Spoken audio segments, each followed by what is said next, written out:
శ్రీరామ్ సాగర్ ప్రాజెక్టుకు భారీ వరద కొనసాగుతోంది. ప్రాజెక్టులోకి 1,85,000 క్యూసెక్కుల వరద వచ్చి చేరుతోంది. దిగువకు 41 గేట్లు ఎత్తి 2,77,000 క్యూసెక్కుల వరద దిగువకు వదులుతున్నారు. ఎగువ మహారాష్ట్ర నుంచి ప్రాజెక్టు క్యాచ్మెంట్ ఏరియాలో కురుస్తున్న వర్షాల వల్ల భారీగా వరద వస్తుంది. దీనిపై మరిన్ని వివరాలు మా ప్రతినిధి శ్రీకాంత్ అందిస్తారు. శ్రీరామ్ సాగర్ ప్రాజెక్టుకి భారీగా వరద నీరు వచ్చి చేరుతుంది.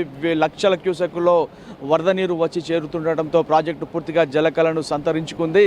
ఎగువ మహారాష్ట్రలో కూడా కురుస్తున్నటువంటి భారీ వర్షాల కారణంగా ఆ ప్రాజెక్టుకి వరద పెరిగింది. గత 2 రోజులుగా ప్రాజెక్టు క్యాచ్మెంట్ ఏరియాతో పాటు ఎగువ మహారాష్ట్రలో కూడా కురుస్తున్నటువంటి వర్షాల వల్ల ఇక్కడ వరద ఉప్పొంగి ప్రవహిస్తుంది. ప్రస్తుతం మనం చూడవచ్చు, ఆ గేట్లను ఎత్తి శ్రీరామ్ సాగర్ ప్రాజెక్టు గేట్లను ఎత్తి దిగువకు నీటిని వదులుతుండడంతో గోదావరమ్మ పరవళ్ళు తొక్కుతూ పాలపొంగు వలె దిగువకు వెళుతున్నటువంటి దృశ్యాలు మనము కెమెరాలో చూడవచ్చు.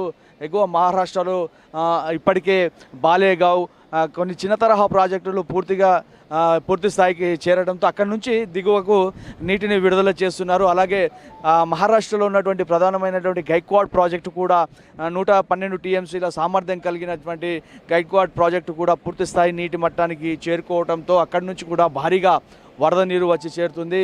నిజామాబాద్ ఉమ్మడి జిల్లాలో గత 2 రోజులుగా కురుస్తున్నటువంటి భారీ వర్షాల కారణంగా ప్రాజెక్టు క్యాచ్మెంట్ ఏరియాలో కూడా వరద ప్రవాహం పెరిగింది. అలాగే మంజీరా నది నుంచి కూడా వరద వస్తుండటంతో ప్రాజెక్టులోకి భారీగా అంటే లక్షల క్యూసెక్కుల నీరు ప్రాజెక్టులోకి చేరుతూ ఉంది. దీంతో ఎప్పటికప్పుడు ప్రాజెక్టు అధికారులు నీటిని దిగువకు విడుదల చేస్తున్నారు. ఇప్పటికే ప్రాజెక్టులో దాదాపు పూర్తి స్థాయి నీటి మట్టానికి చేరింది.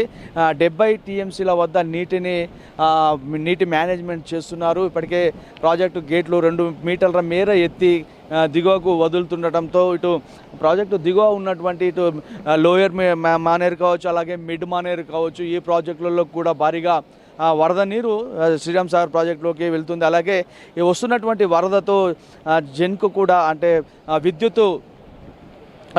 విద్యుత్తును కూడా తయారు చేస్తున్నటువంటి పరిస్థితి. అలాగే ఇటు మంజీరా నది ఎగువ ఇటు కర్ణాటకలో కూడా కురుస్తున్నటువంటి వర్షాలు మంజీరా నదిలో కూడా ఫ్లోటింగ్ పెరుగుతుంది. ఈ నేపథ్యంలో ప్రాజెక్టుకి గత 2 రోజులుగా భారీగా వరద వచ్చి చేరుతుండటంతో ఇక్కడ ప్రాజెక్టు పరిసర ప్రాంతాలు పూర్తిగా జలకలను సంతరించుకున్నాయని చెప్పవచ్చు. ఇక మరో 2 రోజుల పాటు ఇలాగే వర్షాలు కొనసాగితే మాత్రం ప్రాజెక్టులోకి వరద మరింత పెరిగే అవకాశం ఉందని చెప్పేసి అధికారులు కూడా చెప్తున్నారు. అధికారులు ప్రాజెక్టు పరిసర ప్రాంతాల్లో ఉండి ఎప్పటికప్పుడు ఈ నీటి వరదను సమీక్షిస్తూ ఎప్పుడు ఎంత వదలాలో నీటిని అనే దానిపైన వాళ్ళంతా సమీక్ష నిర్వహించుకుంటూ నీటి మేనేజ్మెంట్ చేస్తున్నారు. ఇప్పటికే శ్రీరామ్ సాగర్ ప్రాజెక్టుకి అలాగే నిర్మల్ కలెక్టర్ అలాగే ఎస్పీ కూడా వచ్చి ఇక్కడ పర్యవేక్షించడం జరిగింది. అలాగే ఏదైతే నీటిని దిగువకు వదులుతున్నారో గోదావరి పరివాహక ప్రాంత ప్రజలను అప్రమత్తంగా ఉండాలని చెప్పేసి అధికారులు కూడా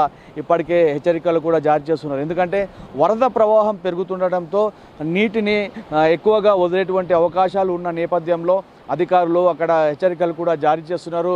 కాకతీయ ప్రధాన కాలువ ద్వారా అలాగే లక్ష్మీ కెనాల్ ద్వారా అలాగే సరస్వతి కెనాల్ ద్వారా 3 కెనాల్ల ద్వారా కూడా నీటిని దిగువకు వదులుతున్నారు. దాదాపు 60,000 క్యూసెక్కులకు పైగా నీటిని దిగువకు అంటే అవుట్ఫ్లోగా అధికారులు వదులుతున్నారు. ఇక మరో 2 రోజుల పాటు వర్షాలు ఇలాగే కొనసాగితే మాత్రం ఎస్ఆర్ఎస్పీకి వరద ఇలాగే మరింత పెరిగే అవకాశం ఉంటుంది. దాదాపు 3 లక్షలకు చేరుకునే అవకాశం కూడా ఉంటుందని చెప్పేసి అధికారులు చెప్తున్నారు. ఇక 2 పంటలకు ఎలాంటి డోకా ఉండదని చెప్పేసి అధికారులు చెప్తున్నారు. ఇక ఈ శ్రీరామ్ సాగర్ ప్రాజెక్టుకి దాదాపు 6 జిల్లాల పైన ఆధారపడి ఉంది.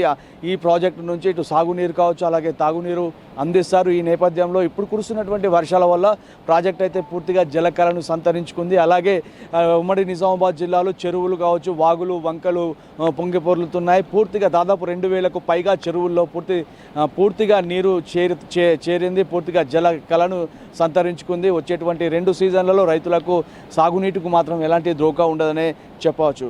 ఇది ఇక్కడి పరిస్థితి. కెమెరా పర్సన్ రవినాయక్తో Srikanth, I news, Sriram Sagar project.